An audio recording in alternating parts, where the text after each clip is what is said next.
Questions without notice. Are there any questions? And I give the call to the Honourable the Leader of the Opposition. Thank you very much, Mr Speaker. My question is to the Prime Minister. Is it the Prime Minister's position that he doesn't know if he personally supports Makarrata Treaty and truth-telling until he speaks with the referendum working group?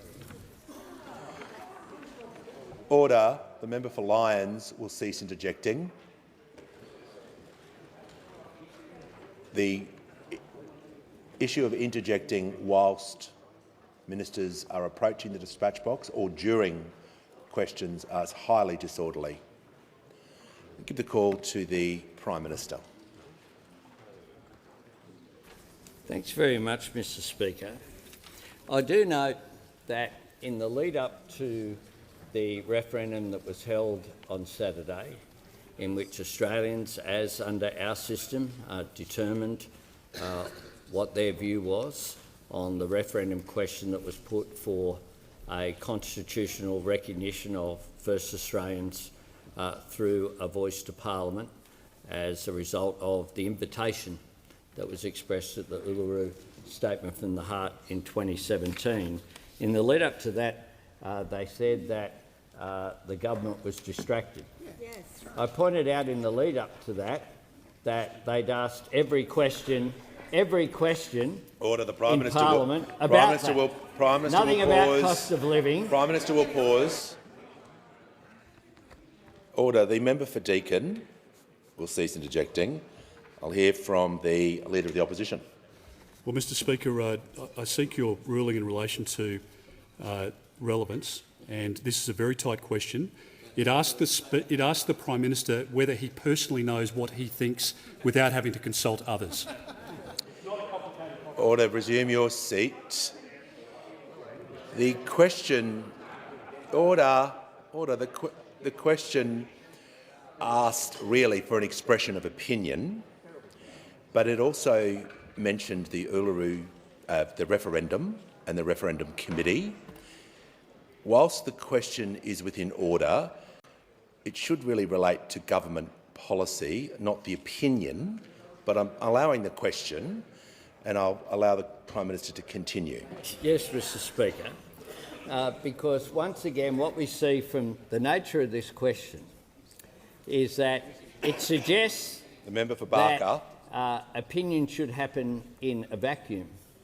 And what we have campaigned for, I said very clearly, was to listen to First Australians about matters that affect them. Now, if those opposite think that we should not listen to Indigenous Australians about matters that affect them at all, then they should say so. They should say so.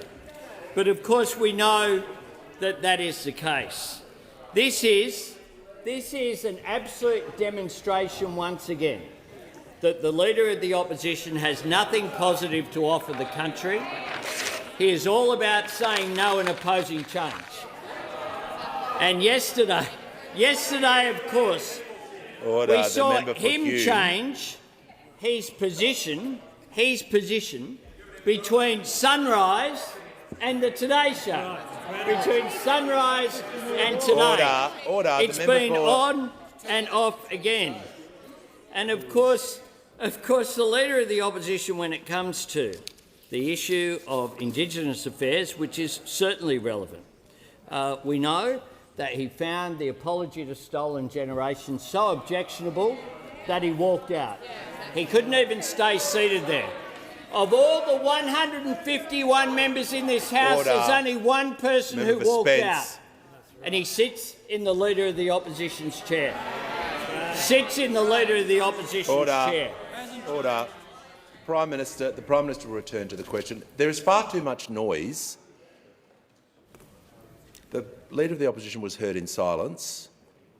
I'm asking for all members to show restraint today. Prime Minister in continuation. Speaker, and I was asked about my opinion, and I'm giving my opinion at this point. That was the question, completely not within standing orders, but I'm happy to do it. I'm happy to do it, Mr Speaker. What I have said is I accept the outcome of the referendum on Saturday. that I respect the fact that Indigenous people are taking the time. Prime Minister's taking the time has to concluded.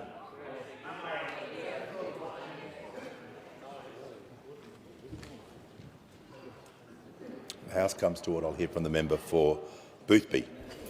Thank you, Mr Speaker. My question is to the Minister for the Environment and Water. How is the Albanese Labor government working to deliver the Murray-Darling Basin Plan, and why is it important for both houses of parliament to support these efforts? What are the obstacles to progress? Call to the Minister for the Environment and Water.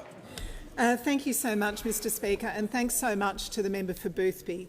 She is absolutely determined to see the Murray-Darling Basin Plan delivered in full, as are all of us on this side and thankfully those on the crossbench as well. And today we passed legislation through the House of Representatives to do just that. For Barker, I want to thank all members in the parliament who supported the bill today, because over the last month we've had a really stark reminder of just why it's necessary to deliver the Murray-Darling Basin Plan. We're seeing the return of El Niño after 3 years of good rain, in fact too much rain in some instances. We're now seeing the return to hotter, drier weather patterns. And we've seen record temperatures across the country. We've seen some of the hottest September days we've ever seen. And from painful experience, we know what this means, this next El Niño cycle.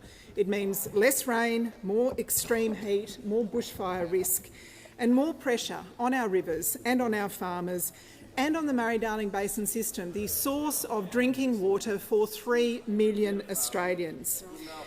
Mr Speaker, the time for talking and the time for delay is over. We must deliver this plan, and that's what we're doing. Our legislation has something that all parties should be able to support because it has something for everyone. Those opposite have asked for more time to deliver the plan, and that's what this legislation does. More time for states to complete their water efficiency projects.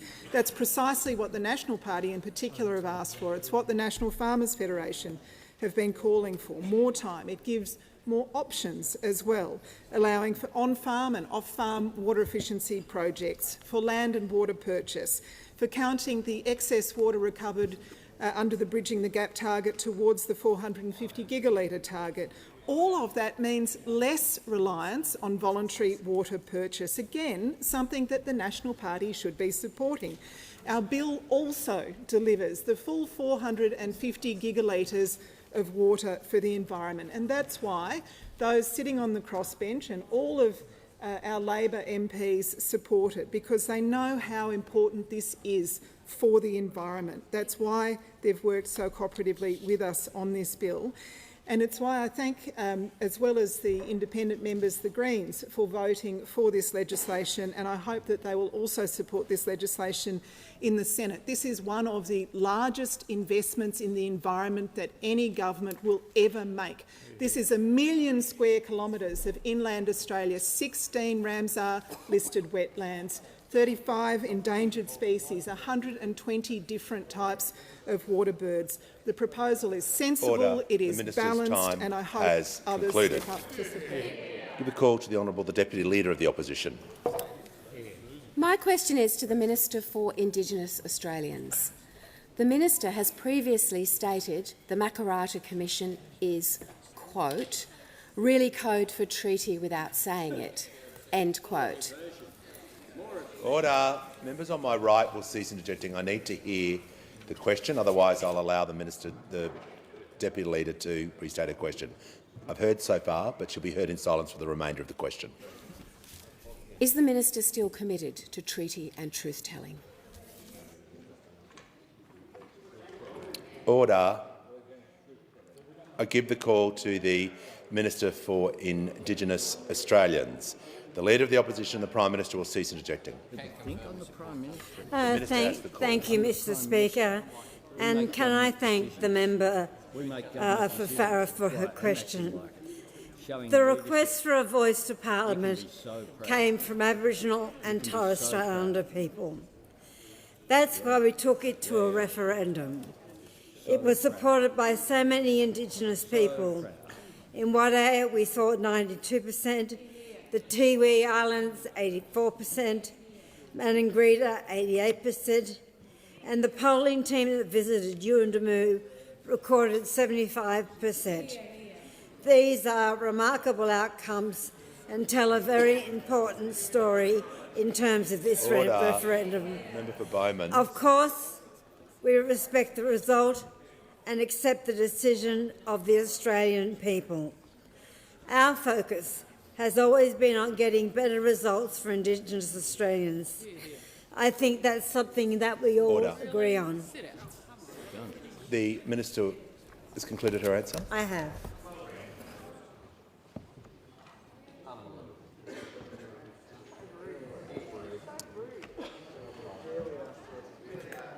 Give the call to the member for Reid. My question is to the Treasurer. How is the Albanese Labor government's responsible economic management and budget strategy helping to clean up the mess we inherited and ease cost of living pressures for all Australians? Order. Members on my left. The Minister for Climate Change and Energy will cease interjecting. When the House comes to order, there is far too much noise. The member for Mitchell is warned. The Treasurer has the call. Yeah, thank you, Speaker. An outstanding question from an outstanding member for Reid. Mr Speaker, the member for Reid has asked me more questions about the economy in the last 2 minutes than the Shadow Treasurer has asked me for more than 2 months now, Mr Speaker, so I appreciate the question. Mr Speaker, the cost of living pressures that people are confronting are the #1 priority of this government because we understand people are doing it tough. And ever since rates and inflation started rising before the election, we have understood that first the conflict in Europe and now in the Middle East has impacted energy prices around the world, and we are seeing that here as well, and Australians are feeling that pressure at the Bowser in particular. Inflation is lower than it was last year, but it is more persistent in the global economy, and that makes it more persistent here as well. And oil prices are a bigger part of that story now, and we will see that in the inflation numbers that are released next week. Governor Bullock talked about this today as well, Mr Speaker. And this is why our primary focus is on helping Australians with the cost of living in at least 10 ways. Electricity bill relief, cheaper childcare, increased rent assistance, more Medicare bulk billing, cheaper medicines, boosting income support payments, building more affordable homes, extending PPL, fee-free TAFE and getting wages moving again, Mr Speaker. Now, this is helping to take some of the edge off cost of living pressures without adding to inflation. The Treasury says that because of some of these measures, inflation is about 3/4 of a point lower this year than it would otherwise be if those opposite had their way, Mr Speaker. Now, we're providing this $23 billion in cost of living relief at the same time as we are getting the budget in much better nick, Mr Speaker. The biggest budget turnaround in the history of this country, from a $78 billion deficit to a $22 billion surplus in 1 year, Mr Speaker. Now, our budget position is now the 4th best in the world, Mr Speaker. And under those opposite, it was the 15th best 2 years ago. In 2 years, we've turned around the 15th best budget in the world and turned it into the 4th best budget in the world, Mr Speaker. And so what we are doing, Mr Speaker, despite the nasty negativity of those opposite, we are providing cost of living help. We have overseen the creation of more jobs than any new government ever. We are skilling Australians up for better pay. We are getting the budget in much better nick, and we are cleaning up the mess that those opposite left behind, and that's why it has been months since the Shadow Treasurer has even asked me a question about the economy. The member for Hume has been continually interjecting. I don't need the sound effects either. If he continues to interject, he'll be warned and he won't be here for question time or the MPI. Before I call the member for Kooyong, I have a few acknowledgements I'd like to do in the House. I'm pleased to inform the House that present in the gallery today is the Honourable Fred Chaney AO, former Minister, Senator for Western Australia, Member for Pearce, and the uncle of the Member for Curtin. On behalf of the House, welcome back to Question Time.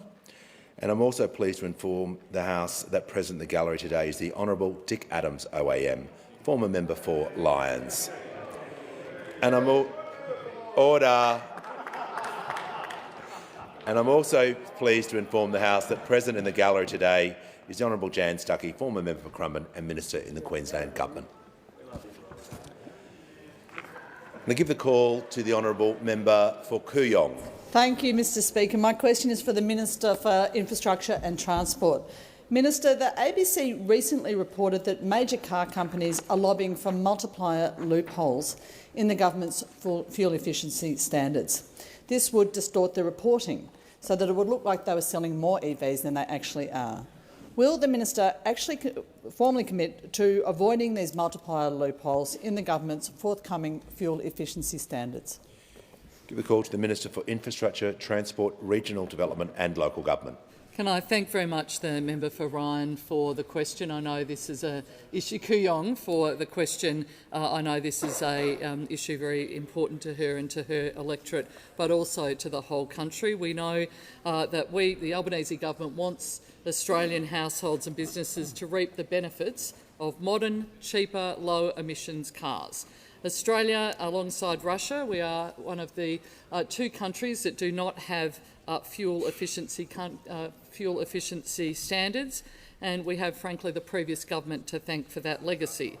The Australian government has committed to, as you are aware, introducing a fuel efficiency standard. Designing a fuel efficiency standard is quite a complicated process. It's why I've been meeting with a range of stakeholders on this issue. In fact, yesterday I just met with ACOS to talk about how important it is that people on low incomes benefit from electric vehicles and how we might together do that. There are fuel efficiency standards globally that include the use of multiplier credits, which some have described, as you have done, as loopholes. In our consultation, we've examined the full range of fuel efficiency standard models that are across the world, but we so far have not committed to one particular model. There will be an opportunity for stakeholders to review and discuss the options further when the government releases its impact analysis. But what I will say is that I am very determined that we will have a fuel efficiency standard that improves consumer access to cleaner, cheaper to run cars that do save consumers money. It's incredibly important that they do that, and particularly at the Bowser, while assisting Australia to reduce its carbon emissions. When it comes to closing loopholes that may be exploited by car manufacturers, we haven't taken our eye off the ball. In fact, just after question time, the Prime Minister and I and the Minister for Energy will be talking about the funding that we have, $14 million program to test the real-world emissions of vehicles to ensure that consumers do understand how much a vehicle will cost to run before they purchase it and what its real emissions will be. This information will be absolutely critical to supporting households and businesses looking to buy more sustainable cars and cheaper to run vehicles. That is what this fuel efficiency is all about, making sure we have access to cheaper to run vehicles across all levels of our income spectrum in this country. The government has, of course, released our first national electric vehicle strategy, delivering on our commitment to provide greater choice for Australians to drive cars that are cleaner and cheaper to run. We call to the honourable member for Chisholm. Thank you so much, Speaker. My question is to the Prime Minister. How is the Albanese Labor government helping relieve cost of living pressures on Australians, and is there any opposition to these actions? Give the call to the Prime Minister. I thank the member for Chisholm for her question. And of course, our number one priority is easing cost of living pressures. And there are three vital ways we are tackling cost of living. Getting costs down for families, members on my left. Getting wages up for workers, and getting the budget onto a stronger foundation, taking pressure off inflation and pressure off interest rates. The Leader of the Opposition has opposed every action we've taken. Nothing positive to offer the country, just says no and opposes any changes put forward. Now, in spite of this opposition, we've delivered $23 billion in cost of living relief to Australians to help get costs down. Cheaper childcare, Member increased for rent Wright. assistance, more Medicare bulk billing, cheaper medicines, boosting income support payments, electricity bill relief, fee-free TAFE, building more affordable homes, the expansion of paid parental leave, and of course we're acting on wages as well. But those opposite oppose all of it. Just like they opposed our actions to get wages growing, they opposed even the pay rise for aged care workers and the increase in the minimum wage. They opposed an increase in the minimum wage. Well, we have created 550,000 jobs since we came to office, a record for any new government. And we did something else that those opposite never achieved in their decade in office also. We've produced a budget surplus, turning a $78 billion deficit into a $22 billion surplus. Order. Now, Order. they vote against all of this. I mean, one area, though, we prioritise growth, but one area where we've never seen any growth is in the Leader of the Opposition. 15 years after he walked out on the apology, Order. he hasn't grown a bit, Mr Speaker. The member He's for such a Gippsland will cease interjecting. development-free zone, I'm worried the Greens will start warming to him. Because if you want nothing to happen, he's your guy. He's your guy. No growth, no development, just staying in the same old reactionary position, dragging the Liberal Party to the right. We talk about going forward. He has no plan, just sitting there saying what he's against. Now, they voted against secure jobs and better pay. They ran up the biggest budget deficit in Australian history, but we on this side are cleaning up the mess. There's far too much noise on my left. The member for Durack, the member for Deakin were constantly interjecting during that answer. It's highly disorderly. I'll take action if it continues. The member for Mallee has the call. Thank you, Speaker. My question is to the Minister for Indigenous Australians. On the 6th of February this year, the Albanese government announced a $250 million package for Central Australia. How much money has been expended to date? Order. The member for Lingiari will cease interjecting before the minister has even begun. The Minister for Indigenous Australians has the call. Mr Speaker, and can I thank the member for her question. The member is correct in that we announced a $250 million investment into Central Australia. People across this chamber understand some of the challenges faced by Central Australia. I have visited Alice Springs and surrounding regions on a number of occasions.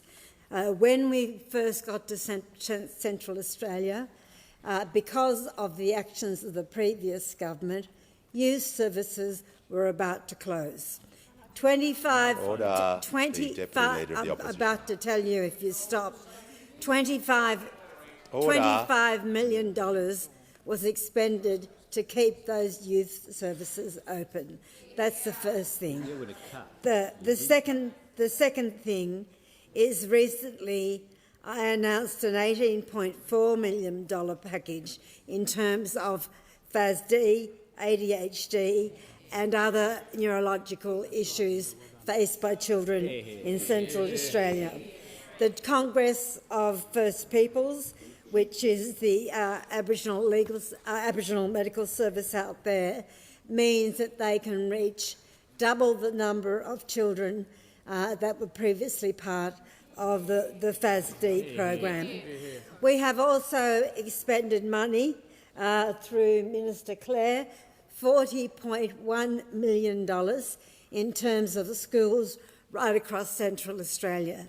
This means schools like Yuendamu get an extra 1.4 or to $1.8 million. So $40.1 million across schools in Central Australia has been expended. We have spent $2 million on the Tangentyere Women's Service, which means that they are able to service more people in the town camps when it comes to domestic violence.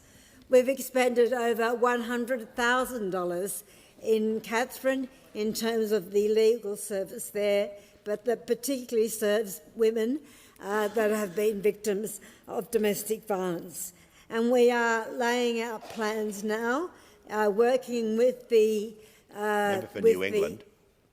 working with the Local Government Association in terms of $18 million into justice reinvestment programs. That is not everything, but it gives you a very good example of what we're doing in Central Australia. We take our responsibilities there extremely seriously. Order. The call to the member for Bean. Speaker, my question is to the Minister for Home Affairs. The recently released Nixon report exposed extensive exploitation of the visa system, but it's not the first review to do so. What actions are the Albanese Labor government taking to tackle the very serious issues in the migration system? Excellent question. Give the call to the Minister for Home Affairs and the Minister for Cybersecurity. Thank you so much, Speaker, and could I thank the member for Bean for his excellent question.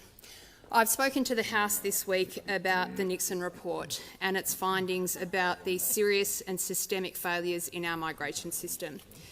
To remind the House, Christine Nixon, a former police commissioner, reviewed our migration system and found that the system was being used to perpetrate some of the worst crimes there are: sexual exploitation, human trafficking, and that things were so bad that Australia had become a target for organised crime as a result.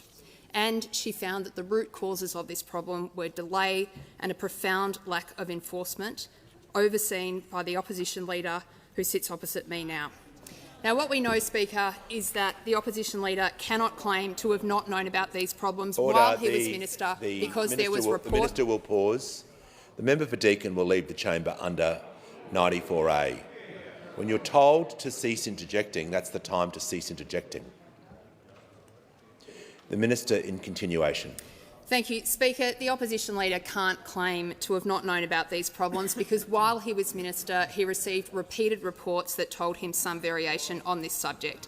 In 2016, the Senate Education and Employment References Committee published a report simply called "A National Disgrace: The Exploitation of Temporary Work Visa Holders." The opposition leader did nothing. In 2017, a study from the University of New South Wales exposed exploitation of temporary migrants. The opposition leader did nothing.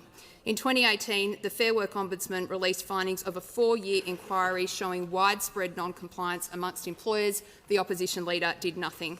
In 2019, the former Assistant Minister in the Home Affairs portfolio, the member for Latrobe, oversaw a report and said himself, organised crime and illegitimate labour hire companies are using immigration loopholes to bring out illegal workers who are often vulnerable and open to exploitation.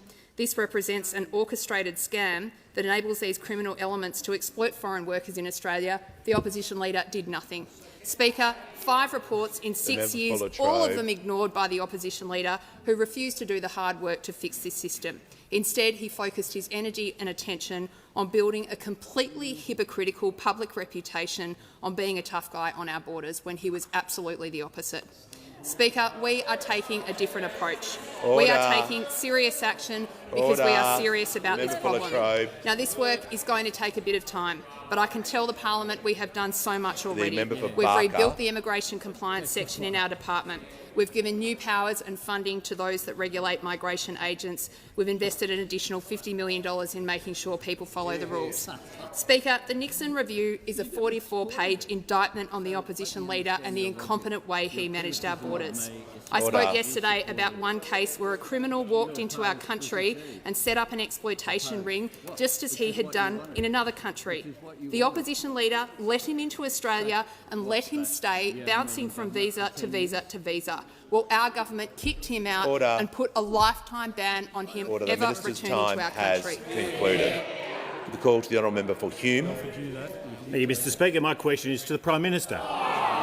The Prime Minister promised on 97 occasions to reduce power bills by $275. The Prime Minister has also promised on 34 occasions to implement the Uluru Statement in full. Can Australians believe anything this week Prime Minister says?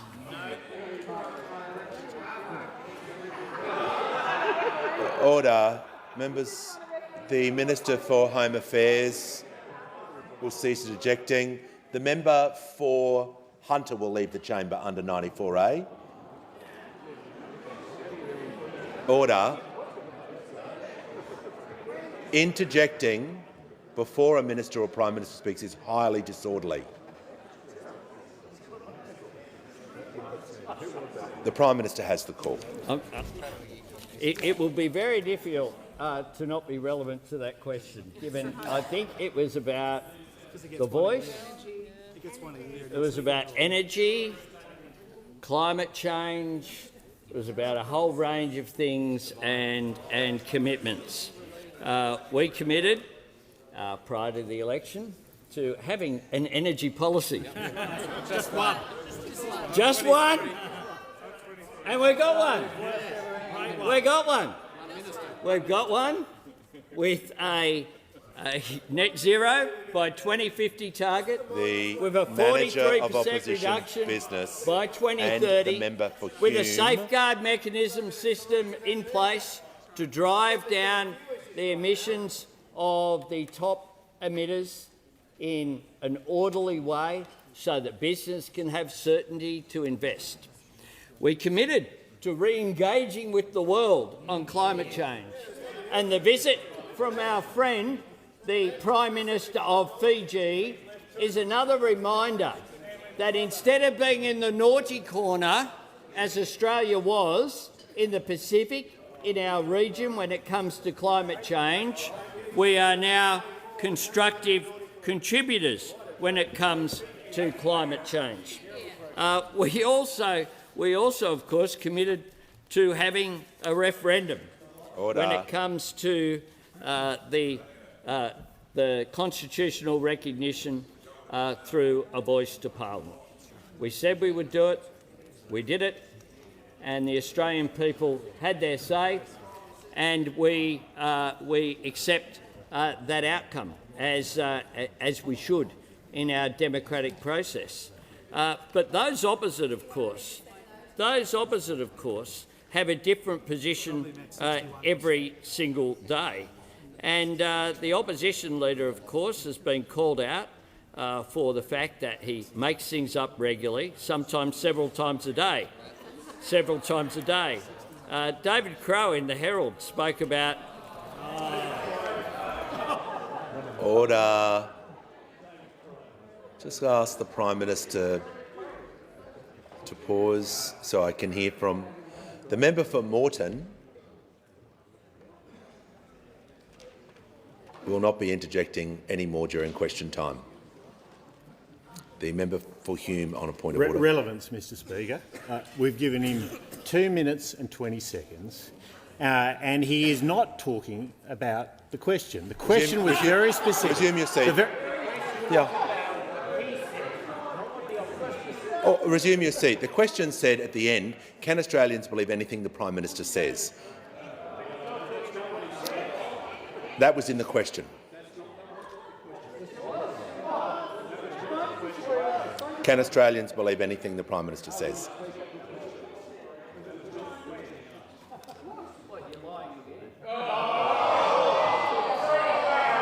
Order.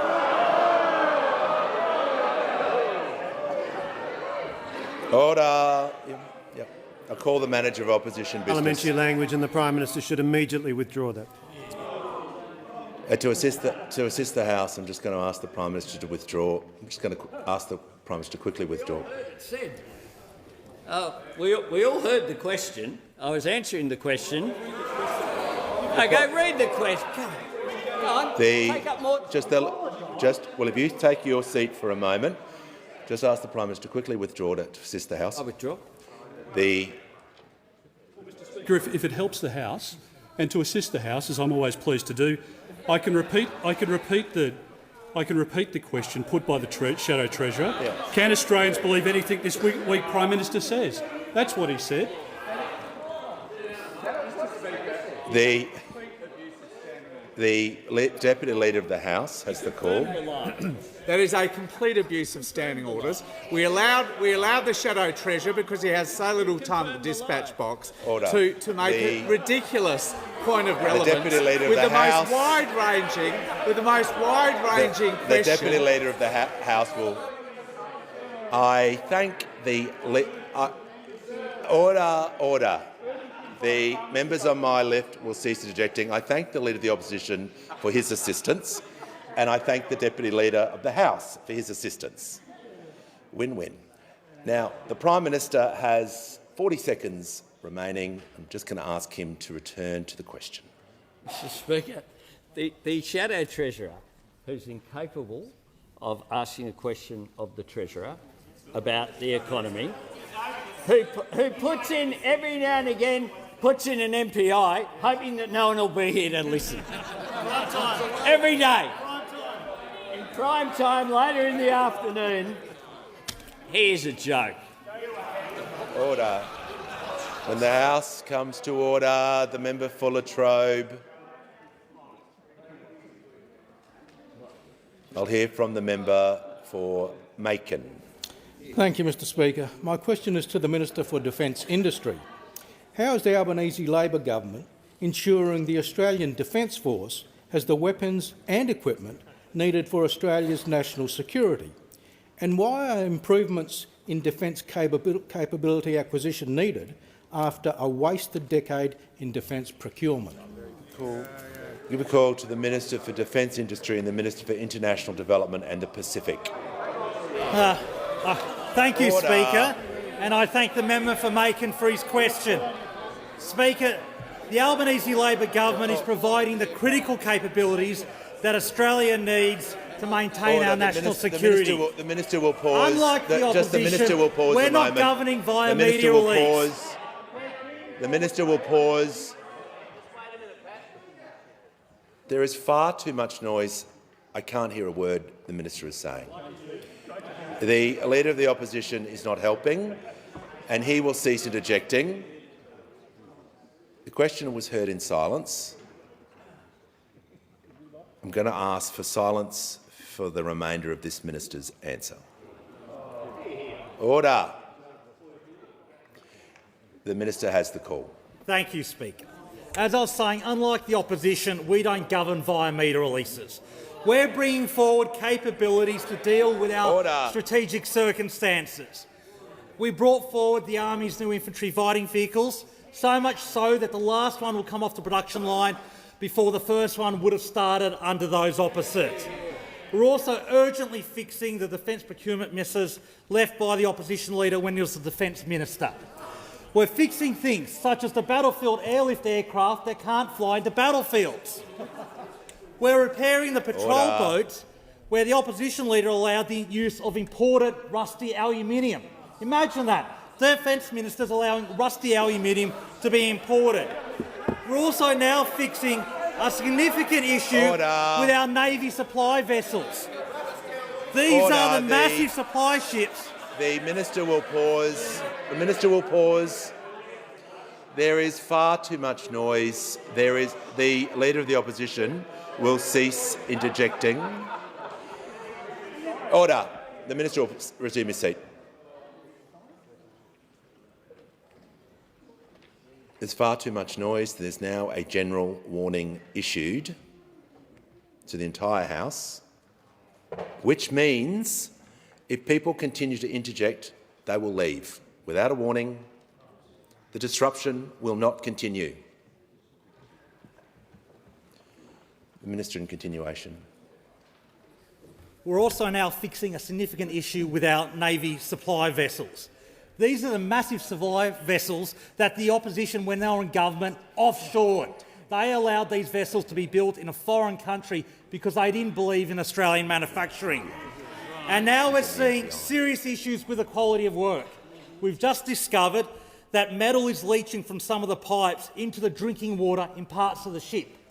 This is now so serious that our brave sailors can't access drinking water in parts of these very important vessels, all because of the incompetence of the opposition leader when he was the Defence Minister, Speaker. That is what we see when they're in government, Speaker.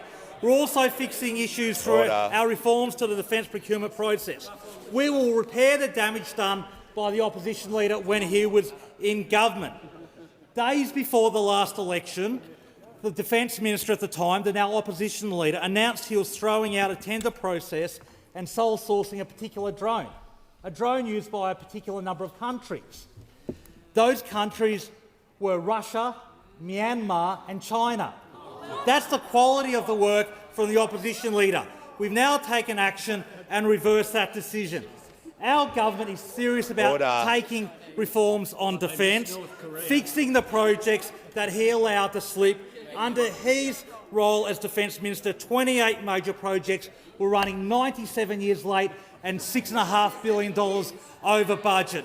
By contrast, the Albanese Labor government is committed to defending the nation, reforming defence and delivering the capabilities the ADF needs, unlike the opposition leader who can't be trusted on defence. Give the call to the order. When the House comes to order, I'll hear from the member for Nichols. Thank you, Mr Speaker. My question is to the Prime Minister. Did the Prime Minister ever receive advice from a member or members of the referendum working group suggesting the referendum be delayed to a date later than the 14th of October?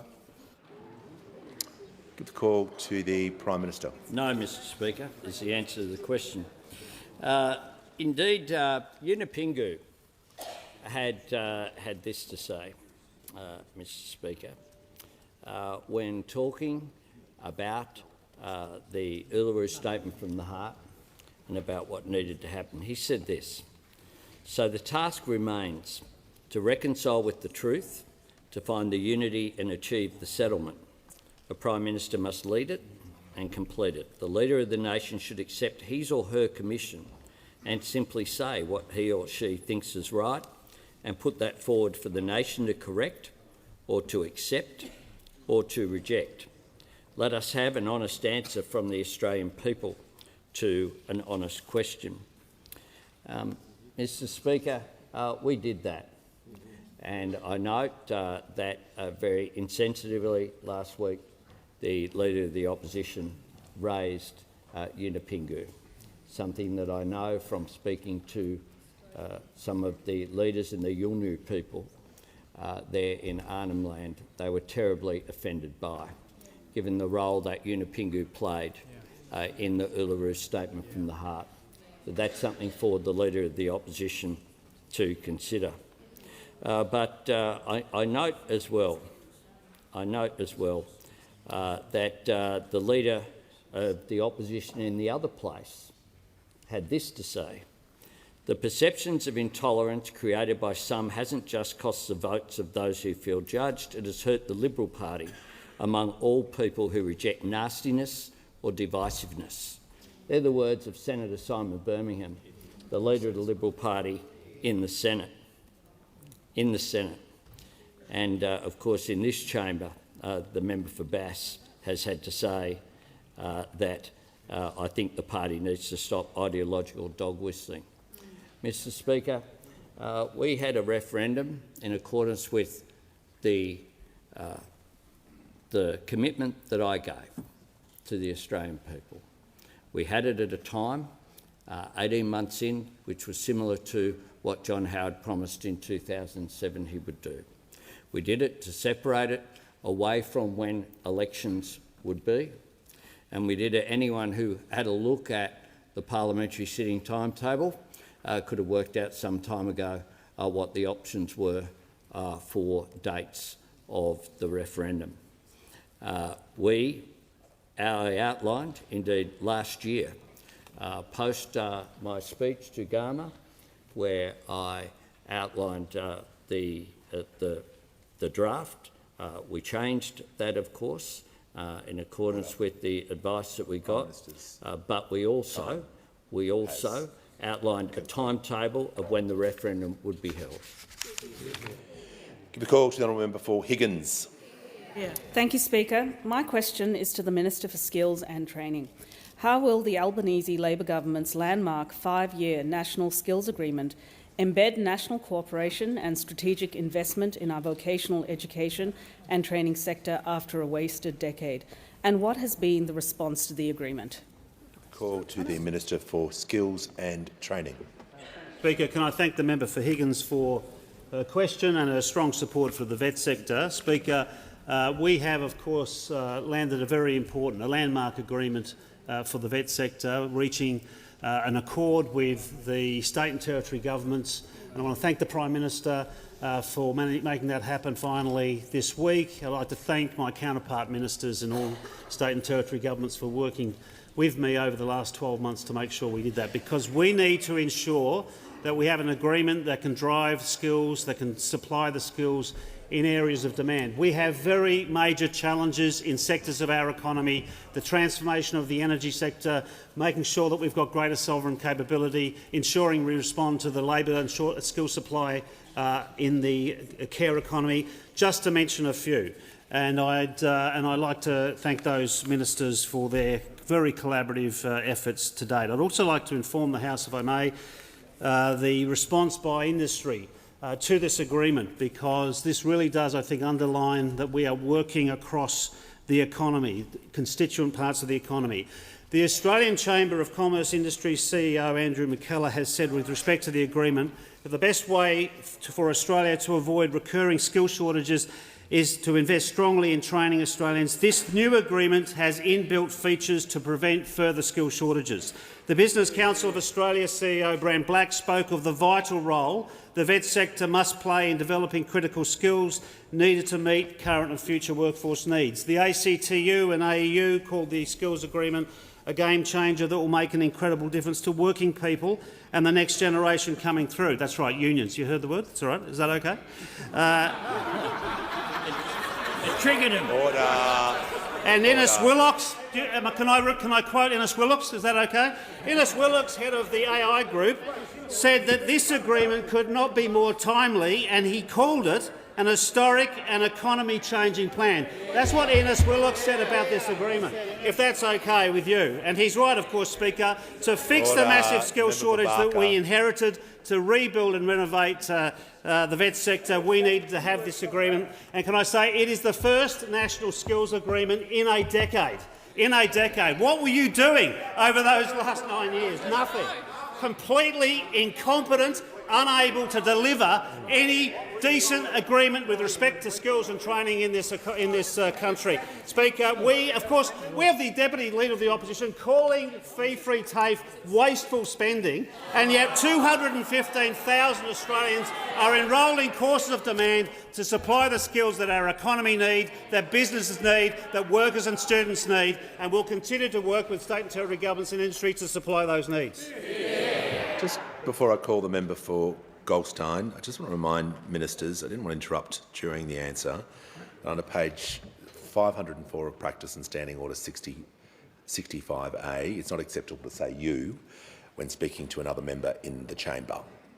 Before I call the member for Goldstein, I'd also like to recognise former Queensland Minister the Honourable Neil Roberts in the gallery, and long-serving former Brisbane City Councillor and my former colleague, Councillor Kim Flesser, and the Melbourne City Football Club from the electorate of Holt. Welcome to you all. Give the call to the honourable member for Goldstein. To the Prime Minister. Considering the situation in Israel and Gaza, many members of the Goldstein community and other diverse communities are feeling anxious, insecure and unsafe.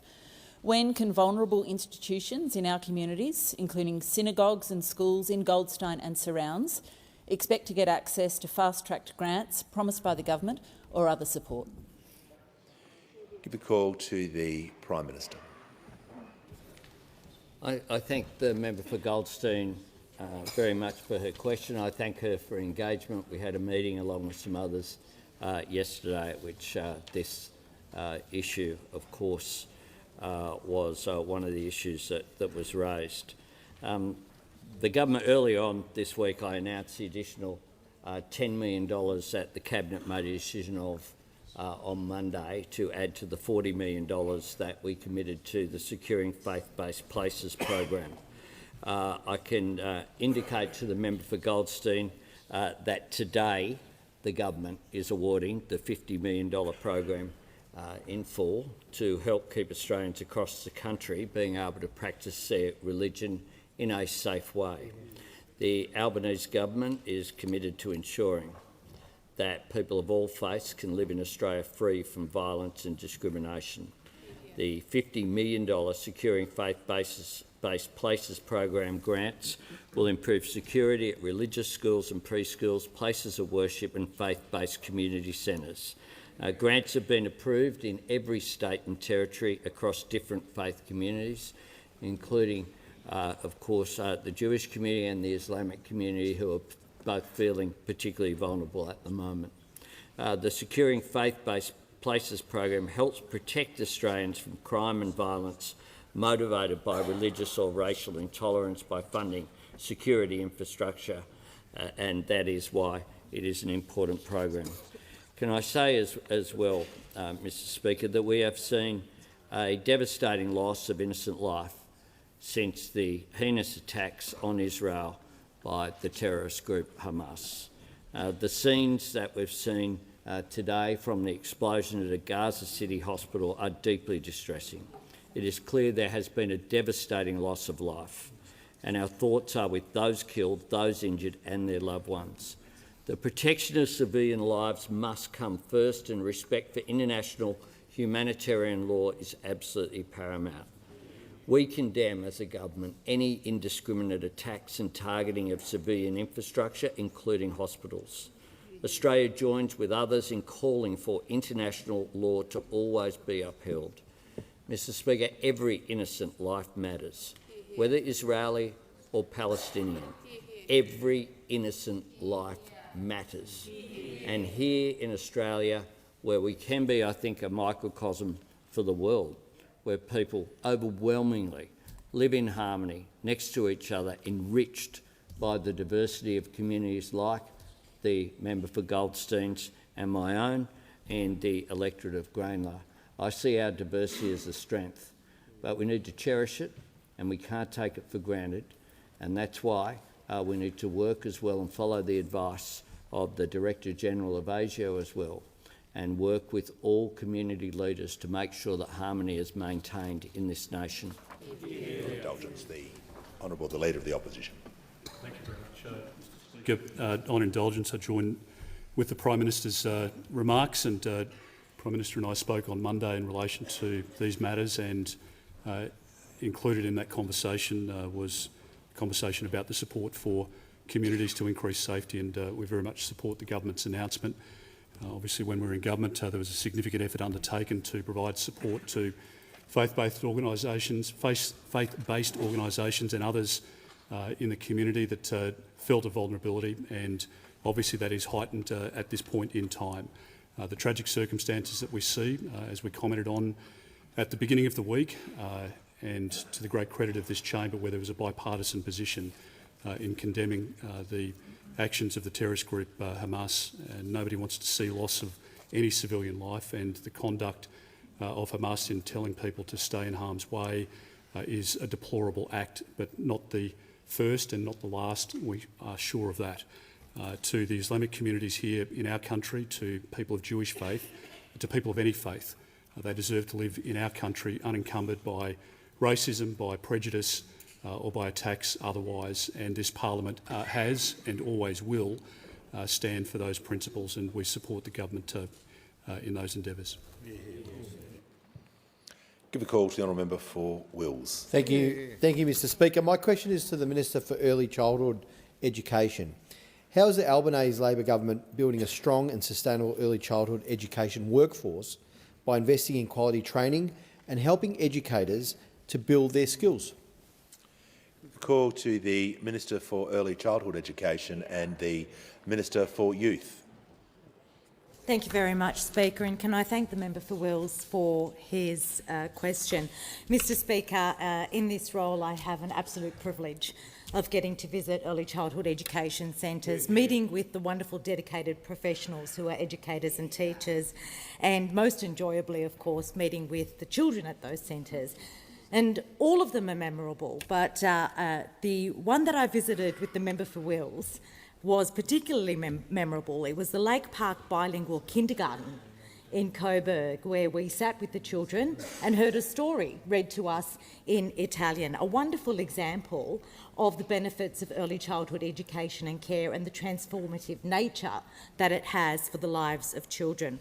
Now, of course, the member for Wills, as do all of us in the Albanese government, understand just how important access to good quality early childhood education is. And that's why we delivered practical cost of living relief by making early childhood education and care more affordable for over 1.2 million families across Australia. And I'm delighted to inform the House that in the first week of these landmark reforms, families paid on average, around 14% less per hour per child for centre-based care. That's directly due to the work of the Albanese Labor government in making early childhood education and care more affordable, paying a triple dividend. It's good for children, good for families, and of course, it's good for the economy. And we also recognise that the key to ensuring access to quality early childhood education and care lies in a strong and sustainable workforce of educators.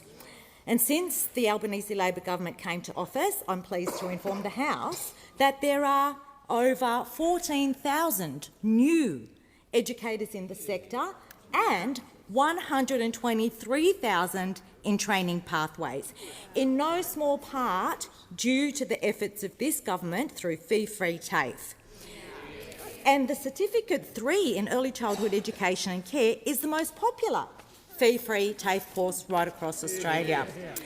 We're also delivering $72 million in workforce package, specifically targeted at ensuring educators have access to paid practicums and professional development, a direct outcome of the conversations that I've had with early childhood educators across Australia. The government is investing in the workforce that Australia needs to build a better future, and I congratulate Minister O'Connor for ensuring that the workforce needs for our critical education and care economy sectors are at the centre of the recently announced National Skills Agreement, a landmark agreement that will ensure we are investing in Australia's future. Give the call to the member for Forrest. Thank you, Mr Speaker. My question is to the Prime Minister. Families in Western Australia are bracing for a price hike of 12% for gas as WA's major distributor is looking to increase charges by 39% from early 2025. Why did the Prime Minister choose to focus on his divisive Canberra Voice proposal and not on addressing Western Australia's already crippling gas prices? Order. Order. When the House comes to order, the Prime Minister has the call. Speaker, if I can understand, if I can understand the question from the member for Forrest, order. Just actually ask me, but they managed to still work in the voice of the question. Having asked every question every day for not just before a referendum but afterwards about it, they then come in here and ask a question which is, why are you obsessed with it? They ask nothing about cost of living. They have a shadow treasurer. They have a shadow treasurer who doesn't know, I don't think, that this bloke here is the treasurer because he doesn't recognise competence and skills when he sees it. The opposition. The Prime Minister. Order. The Prime Minister will pause. I'd like to. The Treasurer and the Shadow Treasurer will be both on warnings. It won't be here. You can have it outside. The Deputy Leader of the Opposition is on her feet for a point of order. A point of order on relevance, Mr Speaker. How can this possibly be relevant to the question that the member for Forrest asked about fuel prices in WA? And how can it possibly be relevant?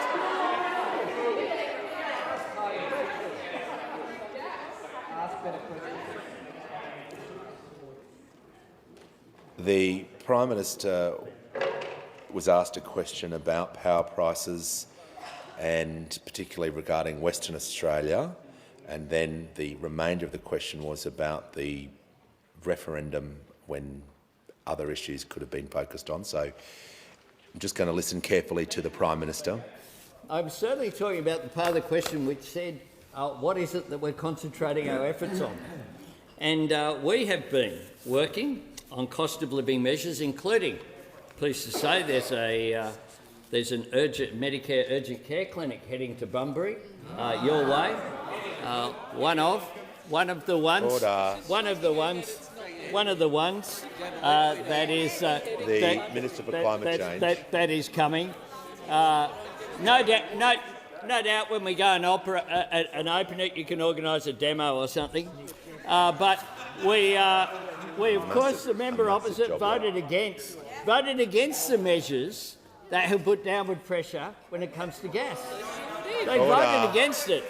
They voted against it.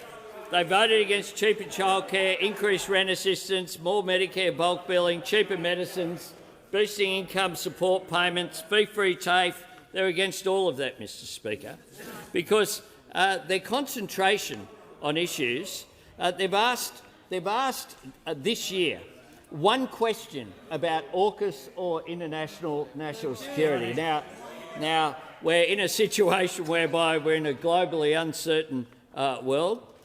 They've asked 0 questions about resources or critical minerals. Nothing ever in the entire term about skills or TAFE. Not a single question this entire term about manufacturing. Not a single question about education. Not one. The entire term. 1 question about wages and 9 questions about health. But 93 questions about the voice or other matters. Order. 93. The Prime Minister's time. I'll leave those who watch Question Time to decide concluded. who's obsessed.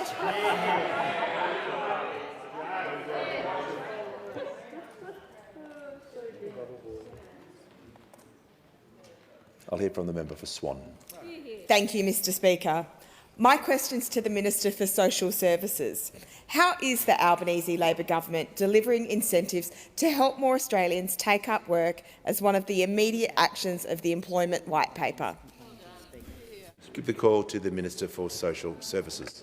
Well, thank you, Speaker, and I'd like to thank the member for Swan for her question and the advocacy she provides in her electorate. Today I did introduce to deliver on some of the immediate actions the government is taking to deliver on the objectives of our Employment White Paper. Now, since the Jobs and Skills Summit last year and through the comprehensive Employment White Paper process led by our Treasurer, we have outlined a roadmap to how we achieve a vision to ensure everyone has the opportunity for secure, fairly paid work. Now, one of the focus areas of the White Paper is about how we overcome barriers to employment and broaden opportunity. And of course, last year we voted on a piece of legislation to temporarily boost the pensioner work bonus to support older Australians into more work if they choose. Of course, the legislation I introduced today will make these improvements to the work bonus permanent. It will give older Australians more choice and continued flexibility to participate in the workforce if they would like to. The improvements will mean all new pension entrants over pension age will receive a $4,000 work bonus starting balance, an increase to the maximum work bonus income balance from $7,800 to $11,800, and this will be permanent. The changes will take effect from the 1st of July 2024, pending the passage of the legislation.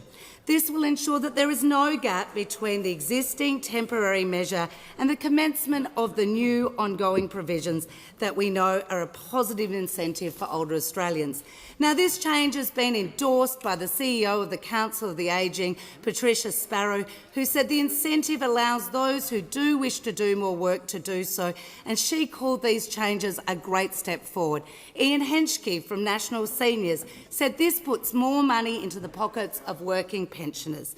Now, another immediate action this government is taking is smoothing the transition for income support to work by extending the employment income nil rate period for people on income support from 12 to 24 weeks and expanding access to those entering full-time employment.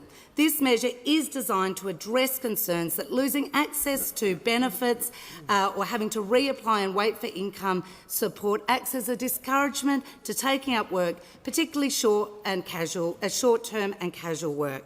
Now, these measures introduced today are practical measures to support people into work and are complemented by a range of other initiatives taken by my colleagues right across the board, where this government is supporting Australians get secure, fairly paid work, and we will continue to do so. Give the call to the honourable member for Wentworth. My question is to the Minister for Climate Change and Energy. Households are struggling with their power bills because of high fossil fuel prices. The best way to reduce these is by helping them electrify with cheaper renewable energy. But it's not easy, particularly for those who rent. In the US, the Inflation Reduction Act provides incentives of $14,000 to every household to electrify, and it's making a huge difference. Will the minister put households at the centre of Australia's response to the IRA, and will this include specific support for renters, like the measures I recently proposed? Give the call to the Minister for Climate Change and Energy. Well, thanks very much, Mr Speaker. I appreciate the question from the honourable member for Wentworth. And our response to the Biden administration's Inflation Reduction Act has and will focus on making things in Australia, because we believe Australia, as well as being a renewable energy superpower, can be a manufacturing power as well. And we have no greater opportunity to make things in Australia, to re-enliven the Australian manufacturing industry, creating good jobs for Australian manufacturing workers, than renewable energy. And our initial response to the Inflation Reduction Act was our Hydrogen Head Start program and $2 billion. And just last week I opened expressions of interest in that, so we're making good progress on that, and we've said we'll have more to say this year. But the honourable member is right, though. More needs to be done to support renters and apartment dwellers and low-income dwellers in electrifying, in improving energy efficiency and in switching to renewables. That is right. And there are two elements of our policy we are already implementing which do just that. There is our social housing support under our Household Energy Savings Plan and our solar banks policy. And I'll just give the House a quick update on both of them. On solar banks, we have committed, and we took the election, $100 million, and we are focusing efforts directly on apartment dwellers and renters. And we have already announced agreements with Victoria, the Northern Territory and the ACT. And this makes a big difference. For example, in Victoria, we are providing up to $2,800 an apartment, or more than $100,000 an apartment block, to help with the transition to renewables. This will help around 5,000 apartments in Victoria, and we'll have more announcements to make with other jurisdictions in coming weeks. Also, social housing, as I've said before to the House, people who live in social housing deserve this support as well. Our social housing stock is well over 20 years old on average, and these houses are often energy inefficient. They don't include renewable energy. Our program announced in the budget of $300 million of support for social housing has already been rolled out, and we are requiring co-investments from the states and territories to drive that investment further. So hence we're negotiating with the states and territories, and we've already announced the deal with Victoria, and there'll be further announcements in coming weeks about other jurisdictions. And we'll continue to work, because the honourable member is correct, and other honourable members have been focused on this and raising it with me as well, the need to support apartment dwellers in particular. The members for Macnamara and Reid and Bennelong in particular, the members for Wills, have been raising these issues within the government as well, the need to provide more support, because there are challenges for apartment dwellers, there are real challenges for renters, and we will ensure they are not left behind as we transition to cheaper renewable energy. Give the call to the honourable member for Canberra. Thank you, Speaker. My question is to the Minister for Health. How is the Albanese Labor government working for Australians to strengthen Medicare after a decade of cuts and neglect? Call to the Minister for Health and Aged Care. Thank you, Mr Speaker, and I thank the member for Canberra for her question and also for taking part in the announcement this morning of the Inner North Medicare Urgent Care Clinic. This will be one of 5 clinics across Canberra which build on the ACT's highly successful nurse-led walk-in clinics with additional services like nurse practitioner services, allied health professional services like emergency physio and access to imaging services to help with fractures and the like. There are now 30 Medicare urgent care clinics around Australia already open and operating. 12 additional providers have already been announced and all 58 will be open and operating by the end of the year, Mr Speaker. These clinics are going to be operating 7 days a week. Those open are already doing that, extended hours, and they're open to walk-in patients who need urgent care for non-life-threatening emergencies. In just a matter of weeks, those services that are open have seen about 50,000 patients. A third of them are kids under 15. A third of them have been seen on weekends, and those seen on weekdays, 1 in 5 have been seen after 6 p.m. This is already, Mr Speaker, making it easier to see a doctor when and where people need it, but importantly, also taking much-needed pressure off our local hospital emergency departments. And, Mr Speaker, importantly, every service is fully bulk billed because for this side of the parliament, bulk billing is the beating heart of Medicare.